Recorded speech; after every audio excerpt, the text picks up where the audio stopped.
their TV with live images of Neil and Buzz walking on the moon. It may sound cliche, but sitting on the back of that sofa, glued watching that TV screen, I decided that's what I want to do. 9 years old. I wanted to fly in space. For the first time in history, that event that those people had done connected our planet with the rest of the solar system, a brand new world of opportunity, and it inspired me to go after what was, for a Canadian then, and remember this, impossible at the time. So the decision was made, but I had no idea. I didn't know where to go next. What do you study to become an astronaut when you're 9 years old? What school do you go to? I couldn't just type it into Google. There was, of course, no Google, no internet. But I was determined. Determined is important. I was growing up on a farm in Milton that working on a farm is mostly work. It's hard work and responsibility and chores. And I was always working on tractors with my dad and my brothers and sisters, helping to fix things. Those are skills that I would eventually use in pursuit of my dreams. And many of you here today, I bet every single one of you, if you think for a moment, has a dream. But you may think it's impossible. You probably don't really know where to begin. But life itself is a lesson. Every single day, we learn new things about ourselves and about the world. And so, look at the skills that you do have, and not the ones you haven't found yet. There are, at night, countless billions of stars in the sky, but you can't always see them shining. So today, you are 20,000 stars who have a light inside of you to achieve anything you believe in. As long as you keep asking the question, what do I do next? So here's what I did. I took what I did know, I learned new things, and I did my best. I became an air cadet, and by the time I was 15, I was flying gliders. 16, I was flying airplanes.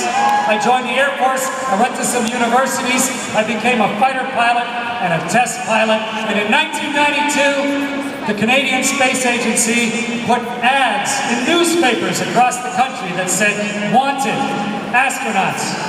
They were hiring.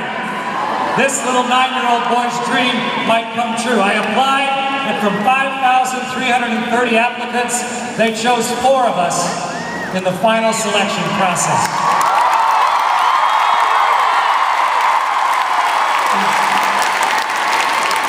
Most of my years working as an astronaut were spent not flying in space, but preparing and simulating and training and helping other people for the work that we might do. We always hope that it might be one of us that got to fly in space and really experience zero-G, but there's never a guarantee.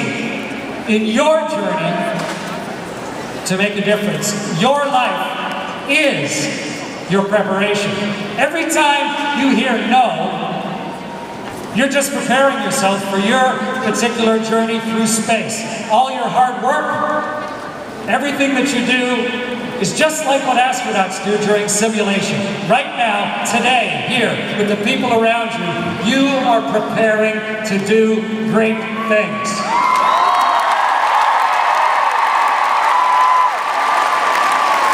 And imagine what the feeling was like. Just awesome, walking out towards our rocket ship, wearing our big orange suits, and seeing the last of the 1 million pounds of fuel being pumped into the spaceship. I crawled in on my hands and knees into that spaceship, and a little voice inside of me said, "You're going to space today."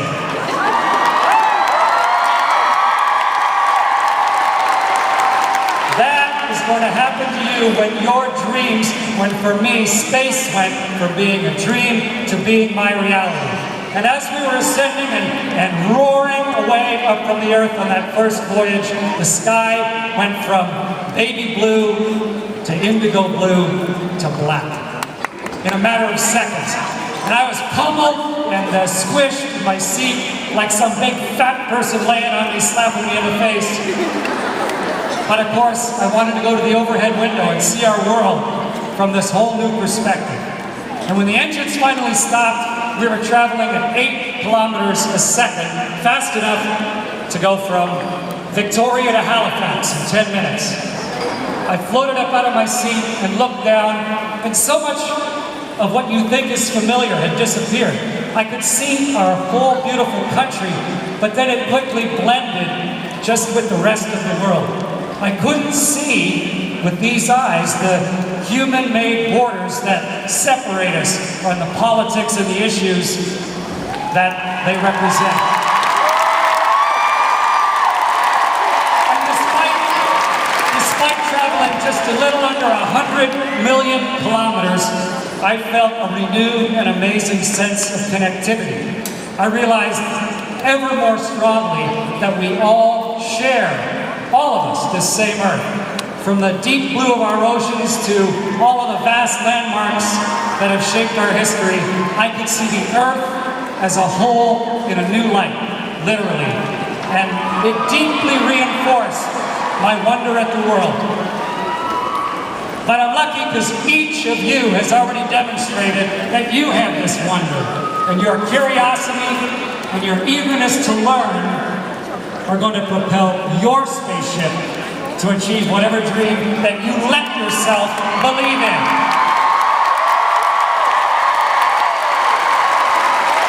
During my most recent flight as commander of the International Space Station, I wanted you all to be able to feel that same connection that I felt.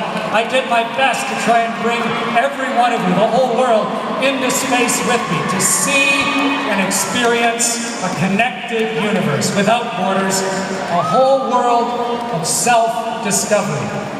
And from the vast, endless darkness of space to the brightness of day to day, I leave you with just 3 things to suit up on your own as you go on your own missions through life in time and space. Number 1, focus on your loves and talents, because they will guide and propel you to your dreams. Your loves and talents. Number 2, every single day is just preparation for everything that lies ahead. What you are doing today is just preparing you for everything else that is coming in your life. So use the hours wisely. And last one, number 3. The sky is not the limit. It's just the beginning. The sky is just a threshold to the stars. And speaking of stars, I want to give you a taste of what it's like at night in space. But I need you folks, each of you, to be my stars. So together, everybody, light it up! Light it up, man!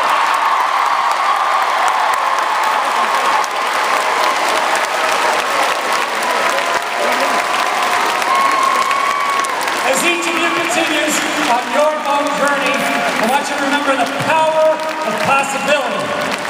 And the future that you want is in the decisions that you make today.